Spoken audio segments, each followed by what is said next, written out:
दोस्तों, जब मैं दुबई वर्ल्ड कहता हूँ तो आपके मन में क्या ख्याल आता है?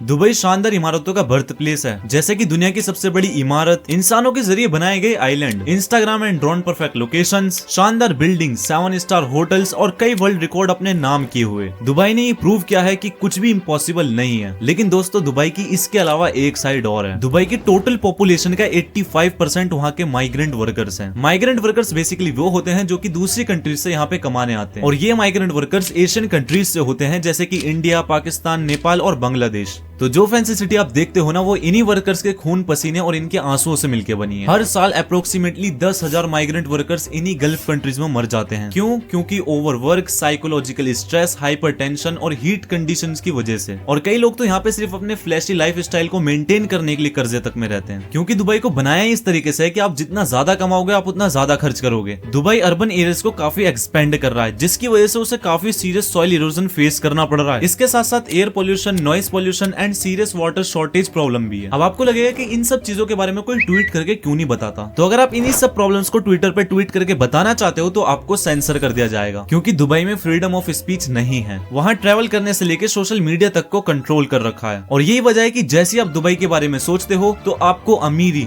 Luxury, cheap gadgets, expensive car और काफी सारा सोना, शेख्स जो कि फैंसी लाइफस्टाइल जी रहे हो, सिर्फ यही दिखाया जाता है। अब क्वेश्चन ये नहीं है कि दुबई इतना अमीर कैसे बना, क्वेश्चन ये है कि दुबई ने आपके दिमाग में वो बीज कैसे डाला जिससे कि आप अपनी लाइफ में एक बार दुबई को एक्सपीरियंस करना जरूर चाहोगे। तो चलिए फिर दुबई की मार्केटिंग साइकोलॉजी में थोड़ा डीप चलते हैं।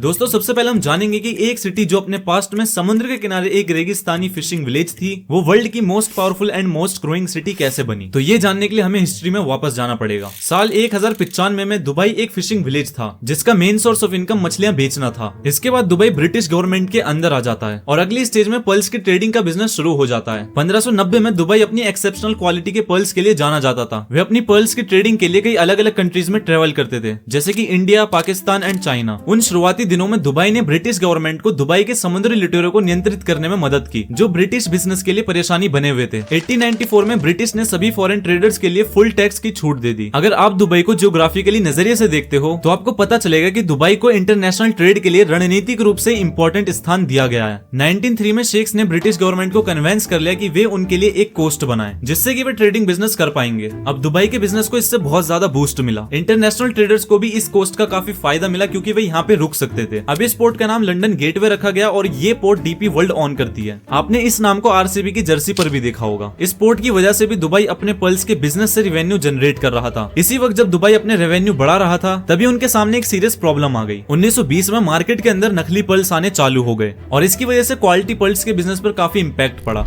1930 में द ग्रेट डिप्रेशन, जिसमें कई कंट्रीज आर्थिक मंदी से जूझ रही थी और साथ ही वर्ल्ड वॉर 2 भी चल रहा था, जिसकी वजह से दुबई के ट्रेड नेटवर्क को बहुत बड़ा लॉस हो रहा था और इससे बहुत ज्यादा गरीबी पैदा हुई। अब दुबई को खुद को इससे रिकवर करना था, जिसके लिए उसने 1960s में नई ट्रेड चालू करी। ब्रिटिशर्स की मदद लेकर दुबई ने सोने की ट्रेड चालू करी। सोना सबसे पहले दुबई में आता, उसके बाद सभी कंट्रीज में सप्लाई हुआ करता था। उस टाइम इंडिया में सोने के रेट दुबई से डबल थे। इससे आप समझ सकते हो कि दुबई को सिटी ऑफ गोल्ड क्यों कहा जाता था। अब एक तरफ तो गोल्ड की ट्रेडिंग चल रही थी और दूसरी तरफ दुबई के अंदर ऑयल की डिस्कवरी हो जाती है, जिससे दुबई की किस्मत पूरी तरीके से बदलने वाली थी। अब एक तरफ तो शेख ऑयल के बिजनेस की वजह से काफी खुश हो रहे थे, लेकिन वहीं दूसरी तरफ वे ना खुश भी थे, क्योंकि उन्हें ये पता ही नहीं था कि इसका एंड कब हो जाए। अब उनके लिए सबसे बड़ा चैलेंज ये बन गया था कि वे ऑयल पे डिपेंड ना होकर ऐसा क्या बिजनेस करें जिससे कि दुबई की कभी किस्मत बदले ही ना, क्योंकि उनके लिए उनका सबसे बड़ा डर उनका इतिहास ही था। वे दुबई के उस इतिहास में वापस नहीं जाना चाहते थे जब दुबई भुखमरी की हालत में था। अब इसके बजाय वे फ्यूचर के नजरिए से प्लान करते हैं। देखिए, उस वक्त दुबई सिर्फ ट्रेडिंग के एक मीडिएटर की तरह काम कर रहा था, यानी कि एक साइड से पहले गुड्स दुबई के अंदर आता, फिर बाकी जगह डिस्ट्रीब्यूट होता। दुबई इन्हीं सब चीजों को चेंज करना चाहता था। वे इसको एक कनेक्टिंग पॉइंट की बजाय एक डेस्टिनेशन पॉइंट बनाना चाहते थे, जहाँ पे अलग अलग कंट्रीज से यहाँ पे लोग आए। वे इसे एक टूरिज्म प्लेस बनाना चाहते थे और पूरी दुनिया के लोगों को ये बताना चाहते थे कि दुबई एक बेस्ट प्लेस है जहाँ आपको आना चाहिए, रहना चाहिए और यहाँ से आप अपना काम भी कर सकते हो। यहीं से दुबई की स्टोरी टेलिंग की शुरुआत होती है। दुबई की स्टोरी टेलिंग यही थी कि वे दुबई को एक डेस्टिनेशन पॉइंट बनाना चाहते थे और कमर्शियल हब। मास्टर प्लान यही था कि वे दुबई को एक शानदार जगह बनाना चाहते थे। अब ये सब करने के लिए उन्हें काफी अमेजिंग चीजों को क्रिएट करना था, जिससे हर चीज उनके कंट्रोल में आ सके। शुरुआत उन्होंने वर्ल्ड क्लास एंट्री गेट से करनी थी, जो दुबई के इंटरनेशनल एयरपोर्ट है। फिर इसके अलावा हर एक चीज को लग्जरी बनाना था, जिससे आप अपने अपने सफर में महसूस कर सको। इस लग्जरी दुनिया में ऊंचा खड़ा होने के लिए दुबई को काफी पैसों की भी जरूरत थी। शेख्स ने काफी पैसा उठाया और अपने सपने की बिल्डिंग्स को बनवाना शुरू किया। तब से काफी तेजी से कंस्ट्रक्शन स्टार्ट हो गया। 1979 में अपने सपनों के शहर को बनवाने के लिए उन्होंने लार्ज नंबर पर वर्कर्स को इंपोर्ट करवाया। तब से ही दुबई के अंदर माइग्रेंट वर्कर्स की पॉपुलेशन काफी तेजी से बढ़ने लगी। और अगर मैं आपको एक फैक्ट बताऊं ना, तो ये सभी माइग्रेंट वर्कर्स इस चमकदार शहर से दूर ही रहते हैं, या कहूँ तो रखा जाता है। अब जरा दुबई के तेल पे वापस आते हैं, तो एस्टिमेट्स के अकॉर्डिंग जो दुबई का ऑयल है वो 2029 तक खत्म हो जाएगा। इस वजह से आप देख सकते हैं कि दुबई की अप्रोच पूरी तरीके से बदल चुकी है। उनकी अप्रोच बिल्डिंग बनवाने पर, स्पोर्ट्स होस्टिंग करने पर या किसी तरीके के कैंपेन चलाने पर है। हम इन कैंपेन को 6 अलग अलग कैटेगरी में बांट सकते हैं। पहला कैंपेन है डिस्कवर दुबई नाम से। इस कैंपेन के अंदर फेमस पर्सनालिटी अलग अलग चीजों को दुबई के अंदर डिस्कवर करते हैं और फिर उसके बाद उसके ऊपर अपना एक्सपीरियंस शेयर करते हैं। एग्जाम्पल के तौर पे उन्होंने अपने इस कैंपेन के लिए प्रीति मलिक को चूज किया। ये NYC से हैं और साथ ही इनके इंडियन ओरिजिन्स भी हैं। ये करंटली दुबई के अंदर रह रही है और एक रेडियो प्रेजेंटर की तरह काम कर रही हैं और ये उस ऑडियंस को टारगेट करने के लिए बिल्कुल परफेक्ट हैं जो दुबई को चाहिए। नेक्स्ट कैंपेन आता है दुबई टेस्ट मेकर्स के नाम से।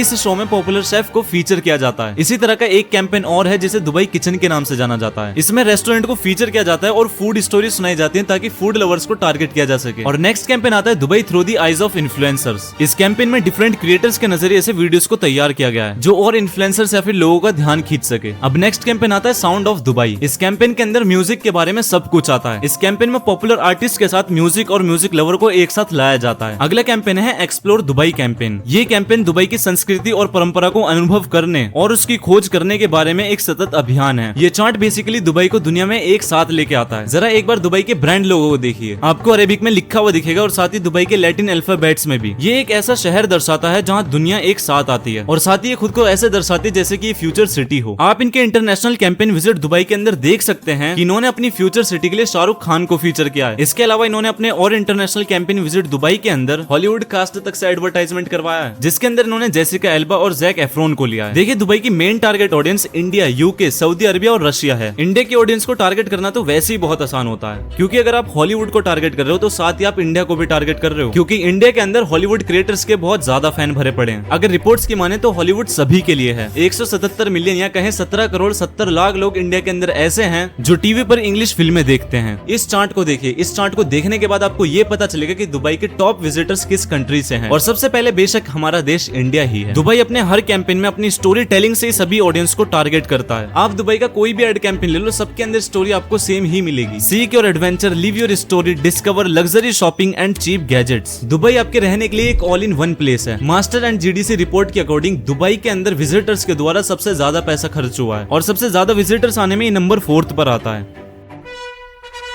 अब कई लोगों को तो ये लगता है कि दुबई अपना ज्यादातर पैसा ऑयल के बिजनेस से कमाता है, लेकिन ऐसा बिल्कुल भी नहीं है, क्योंकि दुबई की 95% रेवेन्यू बिना ऑयल के आती है। अब इस 95% में 20% तो टूरिज्म से आता है, और अगर बात करें कि ऑयल से कितना आता है तो वो अप्रोक्सीमेटली 1% है। अब इससे आप समझ सकते हो कि दुबई की GDP के अंदर ऑयल का कितना कंट्रीब्यूशन है। दुबई की इंटरनेट सिटी और मीडिया सिटी दुनिया की मेजर टेक और मीडिया कंपनीज का हब है, और साथ ही दुबई ने अपने ट्रेड और अपने बिजनेस से कई देशों से काफी अच्छे रिलेशन बना रखे हैं। और टॉप कंट्रीज की बात करें तो उनमें आती है इंडिया, US और चाइना। इसके अलावा वे एक अंडरग्राउंड फ्लोटिंग बुलेट ट्रेन भी बना रहे हैं जो कि दुबई से डायरेक्ट मुंबई तक कनेक्ट करेगी। इसको बनाने के पीछे उनका इंटेंशन ये है कि वे इंडिया के साथ पानी की ट्रेड करेंगे और फ्यूचर में चाइना और पाकिस्तान से भी ट्रेड करेंगे। यही नहीं, वे दुबई के अंदर उन सभी स्पोर्ट्स को भी कराएगी जो कि दुबई को एक मैसिव इनकम दे, जैसे कि football, cricket, tennis and golf. अब ये सब कुछ दुबई के अंदर होगा, वो भी इंटरनेशनल लेवल पे। दुबई एंटरटेनमेंट को पूरी तरीके से अपना बना लेगा। एक ग्रेट ब्रांड लोगों के दिमाग में बनाया जाता है, उन्हें लगातार उस ब्रांड की खूबियां और कहानियां सुनाकर। दुबई ने टूरिज्म के इतिहास में मोस्ट पावरफुल नैरेटिव्स बनाए और वो सब कुछ बना दिया है जो आपके सपने को पूरा कर सके। ये शेख्स के द्वारा बनाई गई एक ब्रिलियंट मार्केटिंग स्ट्रेटेजी है जो उनके लिए मैसिव रेवेन्यू जनरेट करती रहेगी। अगर आप कभी दुबई गए हो तो अपने एक्सपीरियंस को कमेंट में जरूर बताना, या कभी दुबई जाना चाहते हो तो अपने थॉट्स को भी बताना। उम्मीद है ये वीडियो आपको बहुत ज्यादा पसंद आई होगी। अगर ये वीडियो आपको पसंद आई हो तो वीडियो को लाइक और चैनल को सब्सक्राइब जरूर कर देना। तो मिलते हैं अगली शानदार वीडियो में।